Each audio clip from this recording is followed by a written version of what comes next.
welcome to the Dad Hammer Podcast, a casual Warhammer show where we discuss all things 40K, Age of Sigmar, and literally everything else. Anything they tell us to purchase and that we're halfway interested in at this point. So whether you're a beginner or a seasoned veteran of the Warhammer hobby and or game, really glad that you've joined us on your journey. So I am David the War Boss, and I am joined by my friends, the Chaplain. Yeah, I'm back after a couple of weeks out. Papa Nurgle took me out for a while, and now I'm back, ready to go. Nurgle took everybody out, I think, except for me. Yep. I'm Captain Immunity as of right now. I don't know for how long, but yeah, welcome back. Glad you're back. We got lots of good stuff to discuss, especially at the Kroot side of things. So Yeah, which I know you're excited about. It's good to be back. Yeah, and the Bearded Ogre back once again. How are you, my friend? I'm doing great. Yes, I am doing great. Fantastic. Excited to be here. Let's do it. But never short of enthusiasm. I think that's Stu. Man. That's what you bring to the show. Is just the enthusiasm. It's because I smell all this gray plastic around me, and it just gives me a good happy high. So, well, very very glad to have you guys on the show. Man, we've got some really cool stuff to discuss. We've got the rumors are swirling of the new Age of Sigmar version. It seems like it was just yesterday that 3rd edition of Age of Sigmar came out. Now there's rumors of a Nameless Fear, a 4th edition, potentially coming out in the summer. So we're going to talk about that, maybe what we would like to see there, along with the new Spearhead boxes have been revealed, which I'm personally am very excited about, just as much as we like Combat Patrol with 40K. So Spearhead is right up that alley. We're going to talk about those. And then there have been some new Kroot, well, I say Kroot models, and it's really just one model, but it feels like it's been a lot of models lately, just with all the new releases, and they've teased new things to come. So new Kroot Trail Shaper has been shown. So we've got some thoughts on that. And then finally, we've got a new segment that we're coming up with here on the show. As I've stolen it from another podcast. I thought it was a great idea. And so we're going to go over an old issue of White Dwarf. This is going to be the September 1996 issue of White Dwarf. And the cool thing about this is I'm the only one that's seen the content. So I'm going to throw it up on the screen, but don't worry, for those that are listening, I'm going to be describing everything that we're going through. I just thought it'd be cool to take a look back prior to the internet. I mean, really, it's right at the height, I guess, or right before the internet really exploded onto the scene. So this is all pre-internet. No internet? Used to have no internet? What? So there's all kinds of stuff in this issue that I thought was really cool and also somewhat hilarious. So we'll go through that and discuss that. So lots to discuss. Very exciting. Thank you so much for listening to our show. As always, if you like what you're hearing, make sure to subscribe, follow, like all the things that you do on our various platforms. And if you want to talk to us, if you want to ask us a question, if you want to reach out, make some suggestions for topics for us to discuss on the show, maybe a video that you'd like to see on our YouTube channel, hit us up at contact@dadhammerstudios.com. And we'd love to hear from you, and we'll incorporate as many of the questions into the show as we can. So please don't be a stranger and write in. All right, let's get into the content. Very exciting. Stu, I know that you, for one, you're the one that kind of brought this to our attention. The rumors have been swirling for a while, but the new Age of Sigmar 4th edition rumors, the rumor mill has hit. So Stu, I know you said something about hearing that it could potentially be coming out in the summer. So pretty cool there. Well, I'll start out with maybe going to you with a new edition, a new version of any of the games, whether it's 40K, Age of Sigmar, Kill Team, Warcry, you name it, any of this stuff. There's always our hopes and dreams like, oh man, maybe finally they'll go all digital. I had that for a 40K and it never came true. But maybe this time they'll fix this specific rule.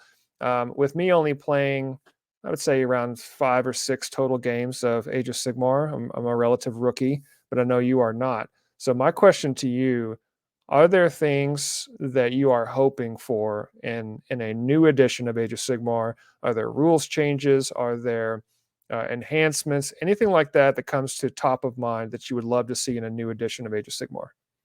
Yeah, yeah. I mean, obviously, simpler rules are always better. I mean, when Age of Sigmar first came out, I mean, it was literally 4 pages, and now it's like I think it's like 30 something pages now, which is still not. I mean, that's a lot, but like, I mean, compared to some other games, like it could be more, but yeah, definitely more streamlined stuff. I mean, if I was picking and choosing, I mean, I would definitely thin out the like the hero phase where you do command abilities and stuff, like because they've got like the universal ones that you can like that your hero can do. I just limit it down to like one, because Yeah. then with it, because even when you get your own battle tome for your army, it also has ones in there, so you've got those to choose from. I always forget about that stuff. Every single Exactly. time it comes down, I always forget about it. So I mean, I just like limit it down to like one thing. That way you can pick between, well, do I want to use my army specific one or use the general one, like the basic common one. I'd also try and say like not make like the battle shock phase so immune. I don't know, like I just feel like no one takes battle shock because you always have a command point to use to like use it from your leader, which automatically passes. So it's like, what's the point of having that phase then anyway? If you're just automatically going to be, I don't know. There should be. I wish there was some kind of special rule to where like you can only use it like once per battle or something like that. To where it definitely makes it seem more realistic. I guess. I feel like realistically, I mean, yes, if your leader's telling you to charge, like you're going to try and charge, but also if you're in front of a giant, 20-foot tall, giant, I'm going like, I don't care. Like, I'm sorry, I'm not going to charge. I want to run away. So I mean, that's just me. So, I mean, or you see like a ogre eat a whole entire horse, like it's like, yep, there's no way my little toothpick sword's going to like stab through this. So I'm good. I'm out. Yeah, I mean, it's Yeah, just I just I like think simple it down. yeah, the simplification of the rules is definitely something that I would want to see. I have played a few games, and Lee, I know that you're building up your force. You're not quite there yet, but I would love to see maybe just and maybe Spearhead is what they're doing. With that, and maybe that's what they're bringing in, because I always want the simplification.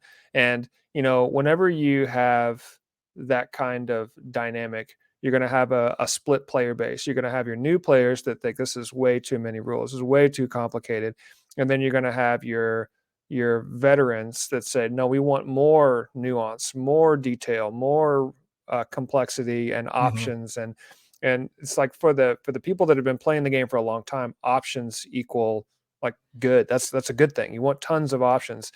But maybe this is just kind of where we are, but from a casual fan and a casual player, I need a happy medium in there somewhere. I don't need 50,000 options.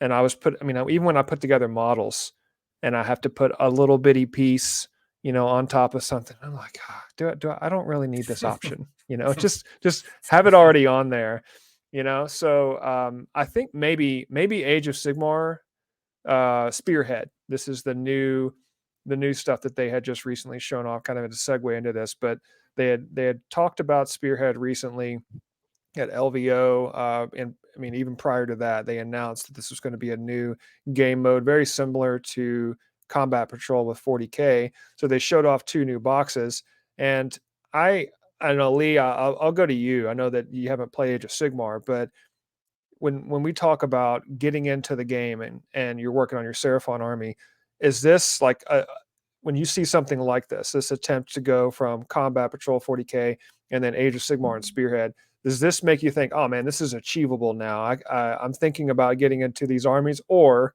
are you just saying, no, I'm just going to stick with my Seraphon? I think with Spearhead, what's great is I think it is a really easy entry, same as Patrol was a really easy entry. So for me, my hope is that the Seraphon Force that I've already bought and purchased, I'm hoping that the models that I have are in that Spearhead, so I don't have to go out and buy extra models. That's the hope, but there's always something extra in there that you need. Yeah. I think the Spearhead is going to give me a really easy entry, as I've looked over the battle tomes for both Seraphon and for the Sylvaneth army that I've got. I'm just lost because it doesn't feel like it has the same point of reference as 40k. That's the one thing that I keep on going through my mind is like, surely the basic rules, move, fight, surely there's got to be a base level set of system of rules that apply across these games, and that would be my hope. But I know it's not going to be like that, so it's going to be learning a complete game system. So for me, as a new player, Spearhead's going to be my entry point in, and I think I'm going to get. The plan is to play Spearhead a couple of times and then almost do a escalation league, whether it's with you guys or at a local game center, so I could learn, okay, this is what 500 feels like, okay, this what 1,000 feels like, this is what, and then so forth. So as a new player, I'm excited about it, but I can't jump into any other armies, even though the goblins and mushrooms, I just think that'll be fun. Yeah. Because I remember as a kid, my favorite miniatures of Warhammer Fantasy were there was an elf called, I think it was like Glenn the Laughing Warrior, and the idea would be that he would dance into battle with two swords, and then when he started slicing people up, he would giggle and laugh, and then he would become more intoxicated by his laughs. Like and the then Joker. Yeah. And then the Goblin Ball and Chain Fanatics. Oh yes. I just thought those models were funny. So whenever I see a Goblin model, nostalgia kicks in. I'm just like, I want to buy that box, but then I'm aware that I'm with you, because like when we were recently painting the Blood Bowl figures, and we were looking at, and I'm getting into now looking at all the Blood Bowl teams, and I look at the halflings, and I just thought they were hilarious because their shirts don't fit, like they have hot dogs and like different food items everywhere, and I was like, how are the halflings playing football? Right, somebody's going to have to throw them, and I just think that, to me, that sounds hilarious, and it's one of the reasons I got into orcs with 40k. One of the reasons I like Skaven with Age of Sigmar, because of just the oddity, the weirdness. And so, when they announce these Spearhead boxes, there's no weirdness, there's no funny haha type armies. These are the Cities of Sigmar. I think these look really cool. I think I like the horses and the idea of a mounted charge. I always thought that sounded really cool. And Stu, I don't know about you, man, but that whenever I see Age of Sigmar models, they do have a lot of tactical rocks. They love the thing on top of a mountain. It's not just a single rock. It's usually lots of rocks. And this box is no different. I think it looks more heavily into the cavalry type, initiative and the charge. This whole army out of the Spearhead looks like they are just going to charge. That's the whole thing with the standard bearers and the flags and the horses, and it looks like a charging army to me. I've never played Cities of Sigmar, but that's the vibe that I get. Have you ever played against a Cities of Sigmar opponent? I know you don't have a Cities of Sigmar army. Yeah. I've got a friend of mine, and he plays Cities of Sigmar, and yeah, he actually saw this box come out because he just played at a tournament this past weekend, and he said that in his army he had pretty much everything in here except for the cannon, and it's all very beneficial. So he's got the one thing. Yeah, he's got. I got to buy the box. Oh yeah, and then also he said too, like he was saying, like even though he didn't have it in his list, like having the cannon is very good. It's a good piece to have. Yeah. But yeah, I mean, yeah.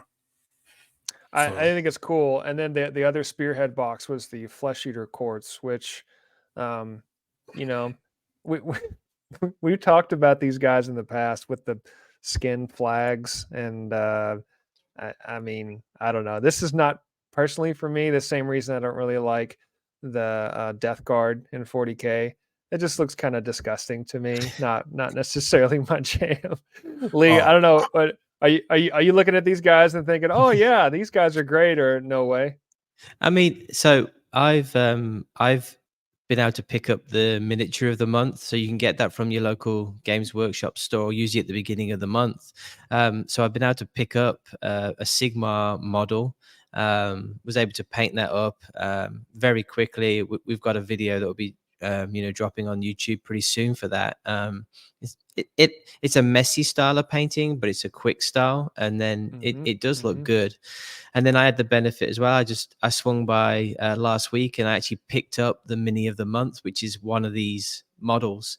And I'm already looking at it, going, I'm actually excited to paint it, purely from the point of view of actually stretching myself as a painter. I want to try using a purple underpainting, and then almost using the color to build up from that to give it this kind of like moonlight scary feel. So I'm really looking forward to trying that style of painting, because I've not seen it. I've seen it done before, but I've not done it myself. So to answer your question, I am excited to paint it, that one model. But Just the one. just the one, and maybe I'll put a tutorial up for us on it as well. Or I'll just put up my fail. Do not do this. This is what went wrong. But that's part of the learning thing. And I think that's what I've Yeah. liked about the Sigmar models is I've got a ton of Space Marines, but I don't think a Space Marine is ever going to really stretch you as a painter. Because once you've done, unless you're doing something really technical, whereas Sigmar, it feels like it, as well as the game, the painting style stretches you. My Seraphon has stretched me on how I paint scales and all these details. So I think that's a great thing with Sigmar models, is they will stretch you as a painter. And I think the Crypt Guard or Flesh Eater Corpse, whatever the guy's name is, Fred, I'll call him Fred. When I get around to painting Fred, I'm looking forward to using a style that's going to stretch me. So, Well, I think too, it's like the Sigmar models they can be a little more colorful. And maybe that's part of it, because I experienced the same thing even with Skaven.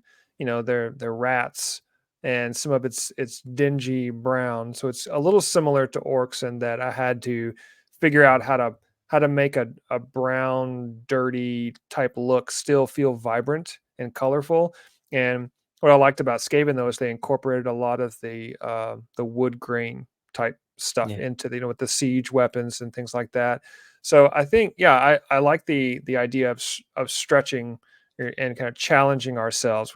We started doing that recently with painting tutorials and things, and even the act of making a painting tutorial will challenge you, because just like, okay, what do I do next? And half the time I'm thinking, oh, I don't know, just do it, but to actually describe it, paint it, record it, and then you forget, oh no, I forgot to record this one step, and now so that whole process is a challenge in of itself. But I like challenging myself when painting Age of Sigmar models. So, Stu, I know you just recently started looking at 40K, right? You painted some 40K stuff, but you're still heavily into the Sigmar. Do you have any? I know you have a preference of games because you're primarily a Sigmar player, but as far as painting styles, are you finding the opposite to be true? Kind of like where Lee is saying, "Hey, I like Sigmar because I'm tired of painting Space Marines." Are you getting the opposite effect with Space Marines in 40K, or are you seeing that no, I prefer Sigmar models? Yeah, I mean, I'd say so. I mean, like, I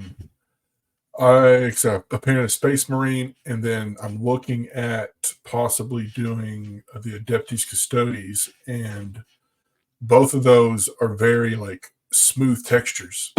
a lot to deal Mhm. with, and Mhm. and so I don't paint a lot of smooth textures because with Sigmar models that has a lot of detail, like a lot of like textured areas of beat up armor, fur, folded up boot straps, all kinds of stuff. So it's easy for it to take contrast, which that's what I primarily use. Is I do the whole like contrast, then a highlight, and that's pretty much done. But when it comes to the 40K, more the fact of like Space Marines and stuff, it's a lot of smooth surfaces, which contrast doesn't do the best with. And so I'm having to like learn how much to put on a brush, or like how much to push around on the brush, and where to put the highlight and stuff, because it's a lot harder to figure out like where the highlight's going to be on a smooth surface than it is on like a raised textured like beat up armor plate, So Mhm. Mhm. so yeah, I mean, I'd have to say, yeah, it's like with Lee, it's just the opposite. Like I feel like painting 40K models is also stretching me as a painter because I'm learning Mhm. a new surface of how to paint.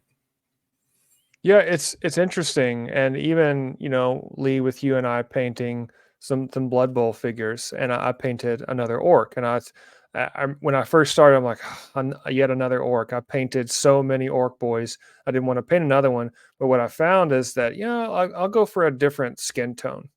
I'll do a different color for it's still green skin, but just being able to, I'm really going to double down on this one, and I'm going to try to go for a darker skin tone and then layer that up a little bit. And it was just different because with 40K, I've got 90 orc boys, and I'm not going for ultra detail on those. I'm just trying to get them painted. And so there's a lot of contrast paint, very few highlights, and I'm just slapping it on as quickly as I can to try to get some color. But with the Blood Bowl, I went for a darker skin tone, which now it's like, well, if you get it too dark, it doesn't really pop as much. So how do you make a dark skin tone pop? It's harder than it sounds, Yeah. So I don't know. I like the fact that it's, and I would encourage our listeners to get into other games, just to, Yeah. you don't have to go full 2,000 points if you don't want to. And I think the free mini of the month, a lot of Yeah. people aren't, especially new players, have no idea that you could just walk into a Games Workshop store and say, hey, I want the free mini of the month, and they'll just give it to you. Now you need to go first 2 or Yeah. 3 weeks. Don't wait till the very end of the month.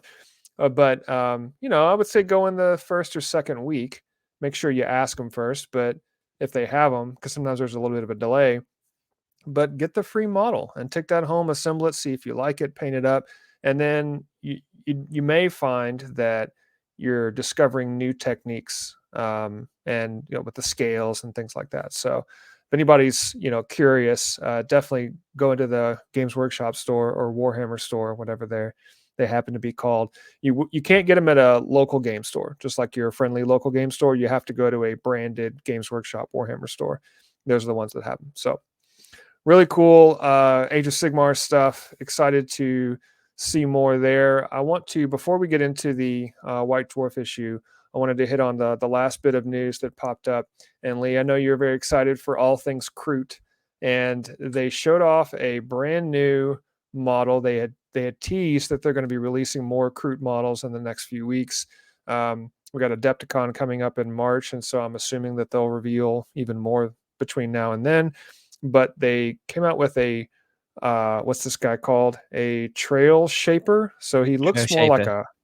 a tracker of some kind. Mm. I mean, Lee, what were your thoughts on this guy? And I do want to get your thoughts on the nice little handbag he's got on the back, that I can see the faint maybe skin tattoo from a Yeah, Space that Marine. is gnarly. That's gnarly. Yeah, so I mean, I think it was Monday that they dropped this this reveal. And again, I was just like, it's another shaper, this is going to be great, this is another model. And I was just like, just bring out the box now, let's go. I tell you what, though, what was interesting was when I saw it at first, just quickly glanced, it had a feeling of like a Ninja Turtle, like just like I a can Michelangelo. see that. Like, I was like, A little bit, a you little could see bit. it charging into battle and sharing like, "Cowabunga, dude!" like that. but Yeah. I mean, all these models, they're they're really pushing it and really, giving these great sculpts. So I'm really excited about this, and I think like I've probably never really experienced the buzz of a new potential army coming out. Like I've always gone with, oh, this is a consistent army. Um, Hmm. so I think I'd ask you the question, like David, when you were waiting for Votan to come out, like what did that feel like? Because I know what I'm feeling right now is this sense of like, this is coming, this is going to be Yep. amazing, but maybe it's Yep. not. What happens if I invest the money in it and it's not all that I wanted it to be, but I think it will be? And the gamble of a potentially new army or new gameplay, like how did you feel when Votan was dropping? No, it's a really good question. I was very excited that because I wanted to play an all dwarf army. Like I'm still waiting for that. Even though they have fire slayers and stuff with Sigmar, eh, I need something more I guess broad range instead of just a bunch of naked dwarfs with mohawks. I want to see the siege weapons and all that other stuff. But with Cities are as dwarves. yeah, but it's not just dwarves. I want just dwarves. Kind of like Okay.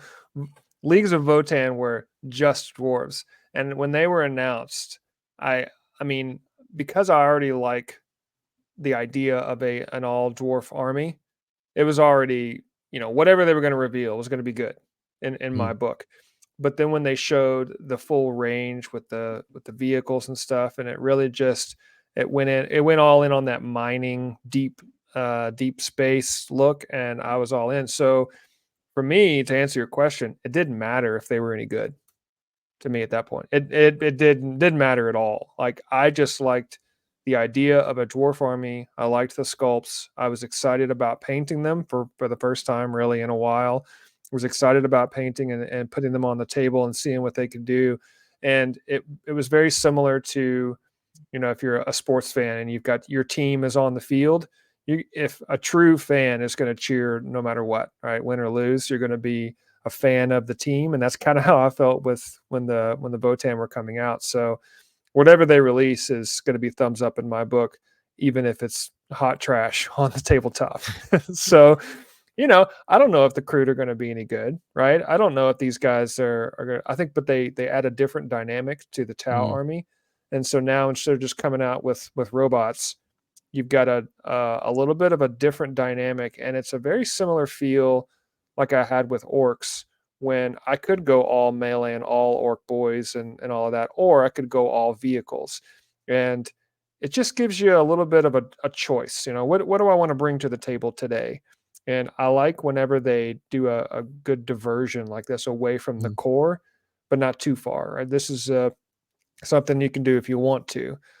So they've got some special rules here that I just think are kind of cool. They lend more to the trail shaper being able to do some sneaky stuff, like when you get in within 9 inches of them, you can make a d6 roll and do a normal move, and then you can do a Kroot ambush, which is one of these rules that they've shown off, where it's essentially the scout where you can redeploy your units after the opponent's deployed. So I think it just gives, you've got all this deep strike stuff, but now you've got a different flavor. So Lee, I'll go back to you on this one with already having a Tau force and you're excited about Kroot.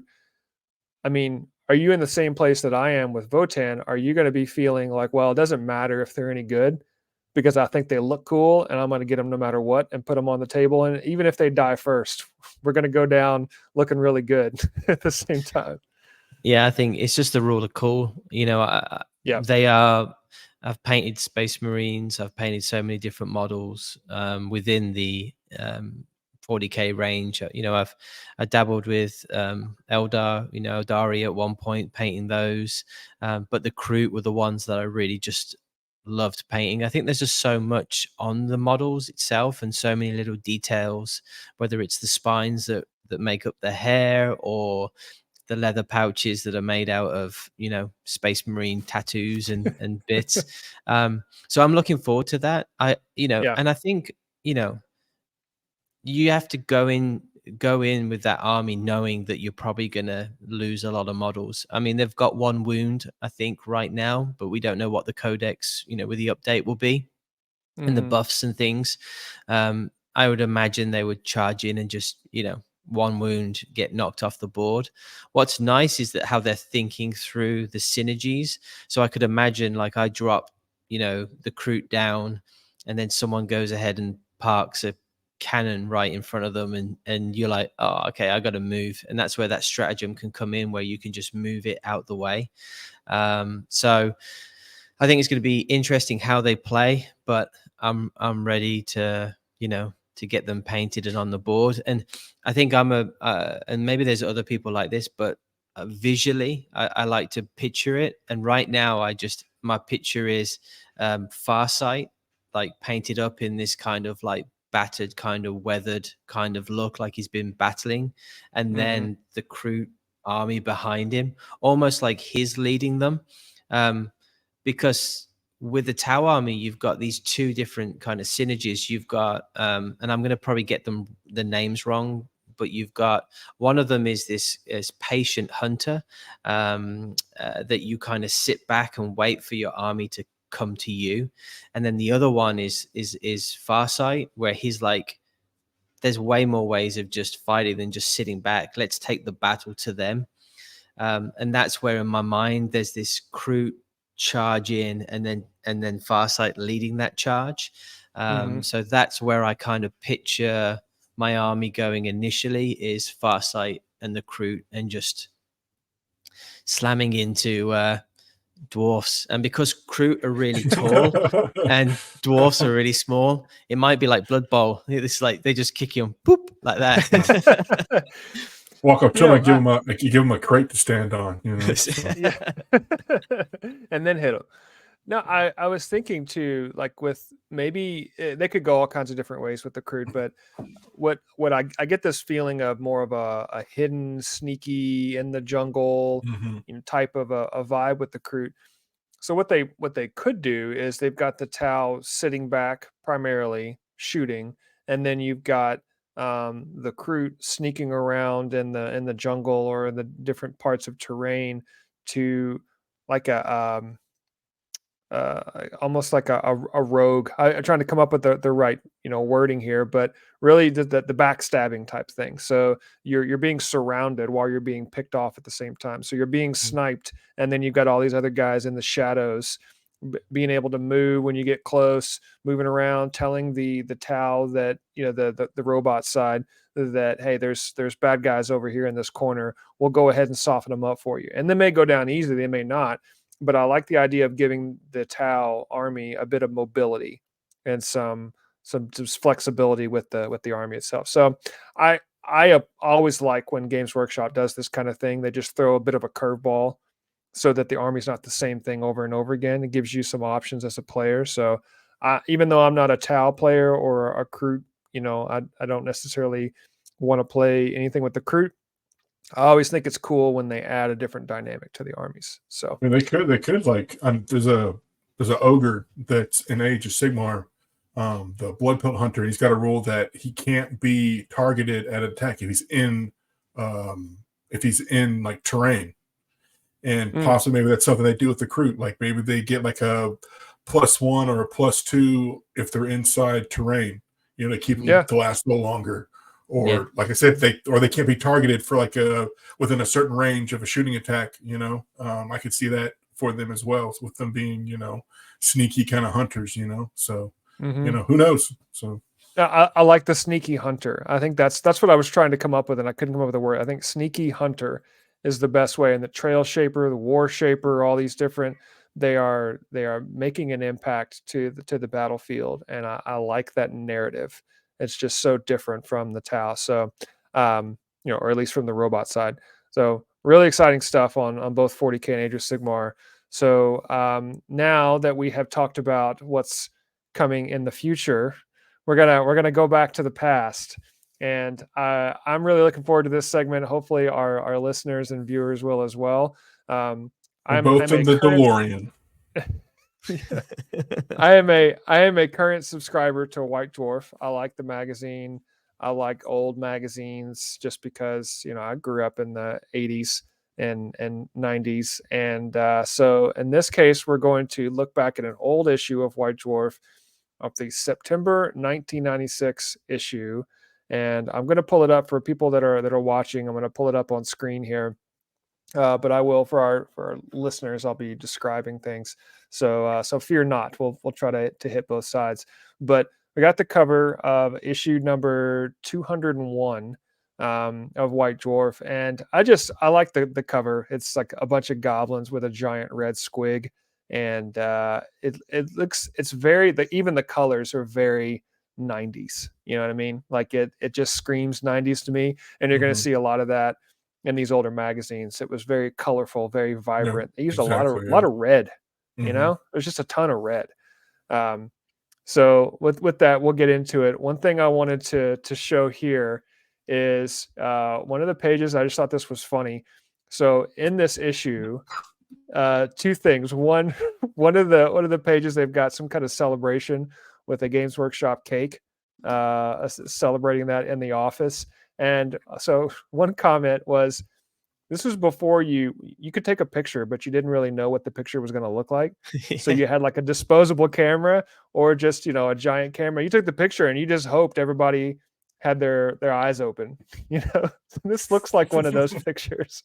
Like they're like, all right, guys, act like you're fighting over something. And then there's one guy that was really all in, and the rest of them are just like, wait a minute, are we taking the picture yet? So that's funny. But the other thing in this one is with the next issue. So like this is would be the October issue of White Dwarf in 1996. They're giving away 2 free miniatures. So you get a lizard, a skink, I think, and then a Bretonnian archer. Like, I mean, they wouldn't do that now. There's no way, right? I don't even know how that came in. How were they delivered in a box? Were they just like? No, they were on. Did you get them before? Cover. Yeah. So Mm-hmm. when you flipped up the front cover and I saw the White Dwarf logo, like I remember buying those. So we had to go down to our local town and go to the local, like there was a store. It was kind of like a Barnes and Noble. So there was like a magazine section and there was like art supplies and all of that. And I remember as a kid going in and buying, taking my hard-earned English pounds, sterling, and paying that. And I remember that they used to put the blister packs on the front, so they're actually on the front of the magazine, if I remember correct. That's where you got those models. But as soon as I saw that cover, I was like, it's that moment. If you've seen Ratatouille, where he takes a spoonful of the ratatouille and he goes back to his childhood, like I saw that cover, was like transported back to trying to find White Dwarf in the racks of all the magazines, and then finding it like a treasured possession and taking it home, like, yay. But anyway, that's where they were, these blister packs. That's cool. And very cool. miniatures they cheaper do that now. Well, yeah, a lot cheaper. But they do the Imperium magazine, and then what's the Sigmar one called? Stormbringer, Storm something. Yeah, Storm Tome or something like that. I don't know. It's a whole lot more expensive. I mean, like it's like $20. Yeah, it's like $20. So, and this would have been, they're just throwing in miniatures for free because they want you to buy more minis. Hey, thanks for buying this magazine. And I guess back then you go to the local bookstore or gas station, depending on where you lived, and if they actually had this at a gas station. But you'd go somewhere to buy a magazine, and there it is. And it's like that was how you consumed content. This was before the internet. And I know this is going to sound like old guys. I mean, we kind of are, but this is before the internet. So there was no way for you to know what the heck was going on. You had no idea the new models that were coming out. There was no online preview. You just, whatever showed up in this magazine, and you were like, oh, cool, there's new stuff coming out next month, or that came out 6 months ago that I had no idea even existed. So I don't know. I just thought it was cool that they're giving away 2 free models, 2 free miniatures with the very next issue to kind of tease it for you. All right. So next here, I just thought this was funny. This is talking about Warhammer 40,000. And first of all, you got to like the hand-drawn artwork. I mean, there was no digital artwork. This is all hand-drawn stuff, which I would imagine either just took forever or they just reused parts every single time. Either way, I think it's cool that they have the hand-drawn work, but they showed off this month's releases where you've got the prices for every single one of them. So again, pre-internet, but they're like, all right, if you want to buy this, here it is. This is what's coming out this month. But if you weren't a subscriber to White Dwarf, how would you know? Like, would you just go and you just miss it? So Lee, you get all excited about going through these issues, as a kid, but would you just go to get the issue and then find out that this stuff's already come out and now you're just how are you going to get this stuff? Yeah, I mean, all I remember as a kid was my dad would take me down to the local model store. So regardless of what was in Warhammer, what was on the shelves was what was on the shelves. And I remember going through the blister packs trying to find the one model that you wanted, and they were lead when I was buying them as a kid. So it was just like it was really and when you purchase one, you came out of the store feeling the weight of the model was like, and you were like, oh man, like this is it. It was kind of like Star Wars was big as well around that time, and they used to, you'd have the single like Luke Skywalker or Darth Vader in the pack. There was this that was just how action figures and models and all those things were kind of purchased back then, were these single blister packs. So you could see it in White Dwarf, but where I got my models from, the likelihood of them being in stock, it was just random, what was available. Yeah. So Just interesting. Yeah, so I mean, this particular issue I think is coming out of Australia because there's a lot of mention. I was looking through the magazine, a lot of mention to Australia. So I thought this next page here was cool. This is the 1996 Readers Survey and Mega Prize Draw. So the Readers Survey, I just thought this was funny because there's very few armies. Like there's only a handful of armies, and these are all the games, so they fit all on one page. Yeah. So all of the 40K armies, here they are. There's like what 1, 2, 3, 4, 5, roughly 10 or so of them per game. Yeah, and they just want to know like what you think. So you fill this out and then you mail it in, but then you can enter in for the grand prize of a 5,000 point army. So I just thought that was it's a mega prize draw, not the sorry. grand prize. Mega. No, mega prize. But yes, get it right. No, but to me, and this is what my parents say, and I'm sure everybody's parents say, back when there were simpler times, everything was simpler. I mean, there's some truth to that, but most of it is just ignorance. Like when it was simple because we didn't know.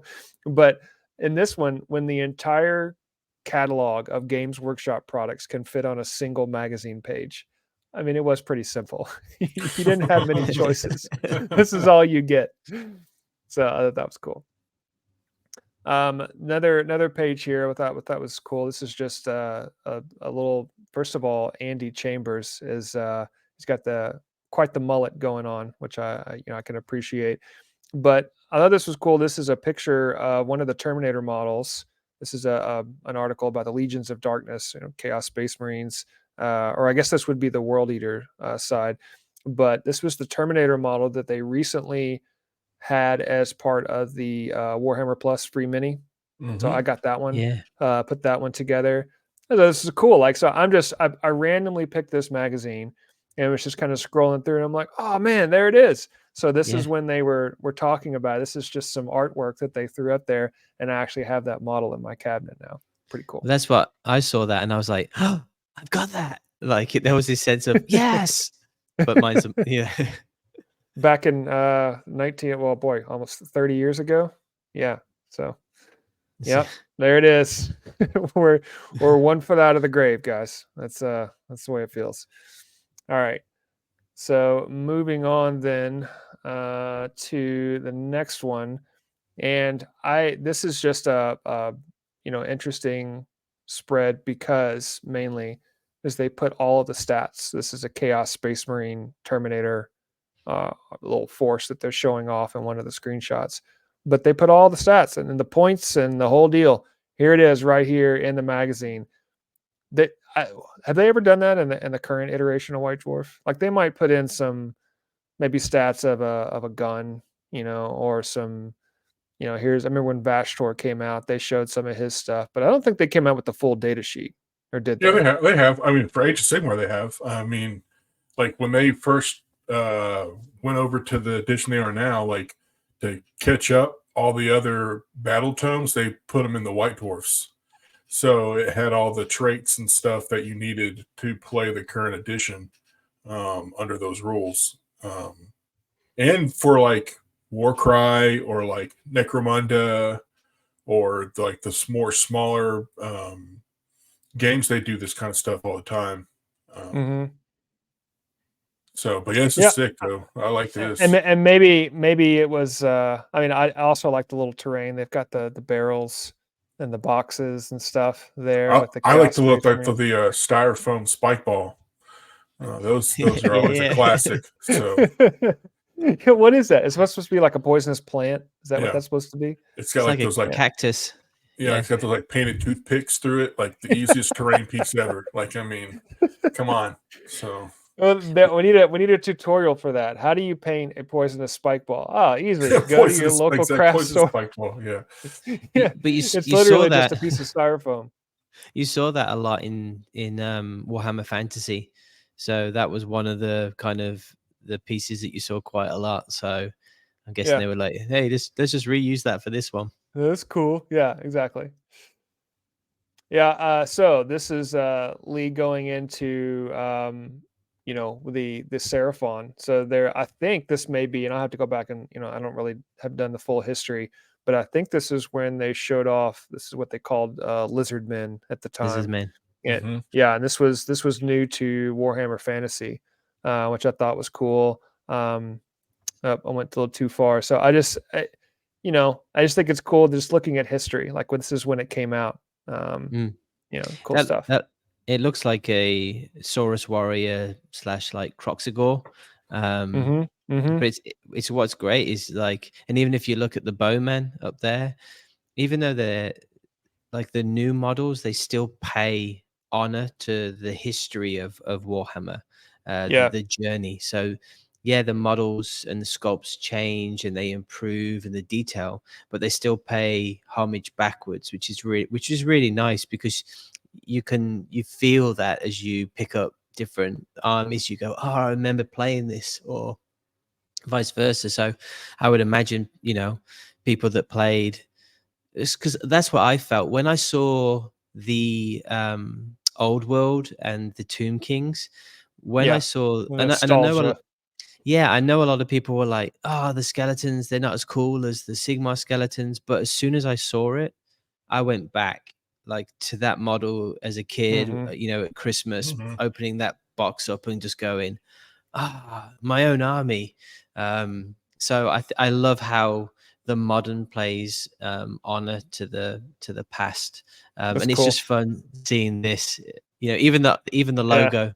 I'm just like, well, yeah, because I mean, like that Saurus warrior. I mean, it's painted in the same scheme as the current one, like the blue flesh and then like the fleshy undertone. Like, I mean, that's literally how they painted the ones they released in the video and stuff. So yeah, I mean, they're definitely carrying over what they've done in the past over to what they're doing in the present. I think with this Warhammer page 2 is that I think that was also the starter box. It was Bretonnia versus the Lizardmen. Okay. Okay. So I think that's another reason why they've got this page in here, is just kind of advertise the starter box. Yeah, that's cool. So here's another next page I wanted to throw up here. This is the Warhammer 40,000. Again, this simplicity. This shows everything. So this is everything that you can buy. They have that, man. Look at those. Look at the codex artwork on these. I mean, it screams 90s. It looks like to me like a 90s metal album cover, maybe, Mhm.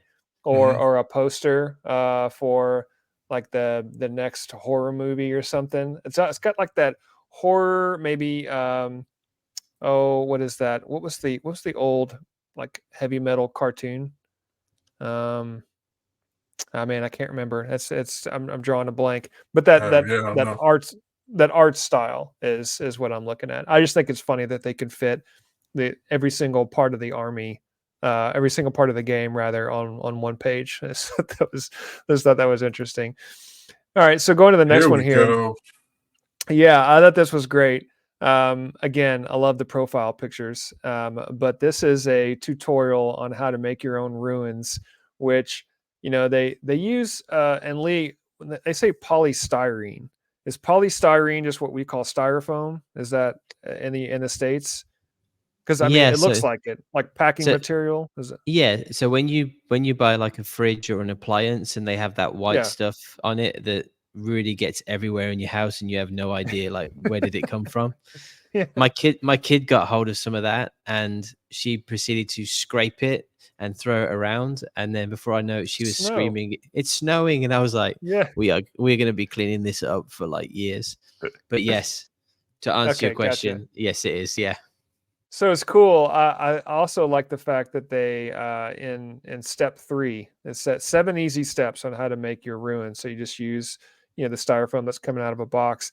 But step 3 shows off the like the recycling logo on the, and it said, hey, you need to get rid of that. Like they need to advise you to make sure that you scrape that off as part of this this tutorial. I just thought that was funny. And then, I'll enlarge it here. They say how to make your own textured paint. It's just PVA glue and sand, and you mix that up. And that's actually what I do now for the most part, but a little bit in reverse order. So when I do bases for my minis, especially for my Age of Sigmar stuff, I'll put a little PVA, watered down PVA on the base, and then I'll sprinkle sand over the top, and then I usually come back over the top with some watered down PVA. So it's very, very similar to this. I just think it's cool that they've got a tutorial in this one. Pretty cool. Well, yeah, So this is the kind of stuff I miss, man. Like they used to put this kind of stuff in all the time, and yeah. especially for like the Middle Earth game. They did a lot for the Middle Earth game. They Hmm. recently, I don't know, maybe either last year or maybe the year before. It's probably last year. They actually did one of these again for Age of Sigmar of how to make the castle walls to a mission that they played. Yeah. And Yeah. but yeah, man, I miss this kind of stuff wholeheartedly because, I mean, their terrain boxes are so expensive. Like they're just as expensive as like the models themselves, and it's like, well, do I want to spend my $50 on a giant, massive wall that I want to hide behind, or another unit that's actually going to help me benefit? Get an objective or something like that. Yeah. And But I thought this was cool because they say like, hey, you use the styrofoam or polystyrene, sorry, that comes out of the when you buy a new model. Just is that use what that that, is? and you can. At first, I thought Yeah. like that picture was just like make this No, wall as big as this I think box. it's a Like that's kind of dreadnought. what, because that's what it looks Yeah. like to me. It looks like it's like if you want to build a building, make sure it's as tall as this box. Like Yeah. just put it next to each other. It's a dreadnought, and then they're using the styrofoam or the Yeah. polystyrene that comes out of that and making a ruin. I wish they would do a little bit more of that. But anyway, um, I want to pull this up. I think this is a retail roadshow. So this is a full page ad on a retail event. Hey, you if you show up to this, you can get a free T-shirt. I just think what's funny about this is because you're reading this magazine and they tell you to show up on September the 15th or September the 1st or whenever this is coming out, and there was no way to know who was going to be there or what was going to happen. You just had to roll the dice, no pun intended, and show up and hope that there would be some people there with that wanted to play and talk about Warhammer. I mean, I just remember like, oh yeah, I'll go to this, and you see it in a magazine, and you show up, and there's a bunch of creepy people there, and you as a kid. So I love I the don't know. I like thought that the was funny. whole like tagline next to the orc image that we see here, and it's like Sun, Squigs, and Stormbolters. Like, it's just like Fabulous T-shirts to be won. it's just awesome, man. Like, I mean, it's almost like I love with it. the orcs, it's like sun's out, guns out. Here we go. That's right. You know, That's so, right. So here's another full page, visual for you. One is describing Space Hulk, which we haven't seen Space Hulk in a while. But I thought this one thing here on the left here was like a punch out, like a cutout of a tile that you can use in Space Hulk. So that was just in the magazine. You could pop that out. They do a little bit of that now with White Dwarf, but it's more about rules. I don't remember anyway. They do some cards. They did some tiles for boarding actions. That's about the closest thing here. So I just thought this was a full room in a Space Hulk game, which is pretty cool. It reminds me of Hero Quest, or at least Advanced Hero Quest back in the day when you had individual tiles for those things. And then here's just a picture of Space Hulk, and I just liked the artwork, which is, you can clearly tell who the good guy is. This one, the guy in the giant red suit, going up against all the Tyranids, and then they have this picture with the entire spread of the game. I don't know. I miss this type of artwork. I miss these types of ads, because thumbing through a magazine, whether it was a magazine I had or not, I was just loved looking through magazines, because you just didn't know. That's why I usually tell my 15-year-old son that I wish he had been around in the age of when Toys R Us was like in its heyday, because you just walk into the toy store and you had no idea that there was a brand new Zelda game that just came out. And it had been out for months and you had no clue, because we were too poor to have Nintendo Power or whatever. So this gives me the nostalgia, Lee, that you're talking about. It gives me those kinds of vibes. Oh, it's America all day. Home of the brave, dog. Home of the brave, right here. So this was a Games Day '96, but the reason I'm pointing it out is at the very bottom they have a Squig Hoppa race. I think they made up some brand new game, and it's like a bunch of lanes. So I'm guessing that they just had some orcs or goblins riding squigs, and they just made up their own little, That's like fantastic. a Pinewood Derby almost, or That like is a little awesome. race or something. I just thought that was cool. I'm like, wow, man, I want to play that game. I wonder if they would ever bring that back. Wasn't Probably there a game? I think we talked about it. There was a mission or game where somebody was there was orcs in cars and they were racing to try and get somewhere, but it was a mission or some sort of scenario. Yeah. I played that. It was you're trying to escape. There was a scenario that I don't remember where we found it, but yeah, I played against our buddy Lawson, and I was trying to escape whatever attack was that. That was cool. So very There was similar. also one that they did on Warhammer Plus where it was like a squig bat, and it was flying around, and the orcs and the planes were trying to like capture it, and they were like going across the board. Yeah, I remember that. I remember that. After so far they moved the terrain also to make it seem like they're flying through this like valley or whatever. It was pretty cool. So it sounds like Quidditch, but with a squig. Yes, exactly. Yes. So want to hit a couple of pages here. We're running short. We're running short on time, but yeah, I wanted to show this. This is just the recruitment for Games Workshop. If you wanted to be a store manager, number one, you get paid to play games, paid to paint miniatures, and you get a staff discount. And the most exciting, you get a Games Workshop uniform. Yeah. Which is exactly like that. You get a red bandana and you get a green vest. You get the tank top. Yeah, you get a muscly Ripley body as well. That's right. And then I thought this was cool. Throwback to the orcs. Lots of green. Full army here. I just thought it was cool. They show off. I think that's either a Death Dread or a Killacan. But the tank that they have, the tanks they showed off here, are just like the modern Space Marine tanks. So not as orky as what we have today with the orc vehicles. But I just thought this was cool to show. Throwback to orcs. And again, all the terrain was made out of like TV styrofoam. All of it. Yep, that's right. Mm-hmm. So here you go. If you subscribe to White Dwarf now, you get 6 free back issues. Like, man, come on.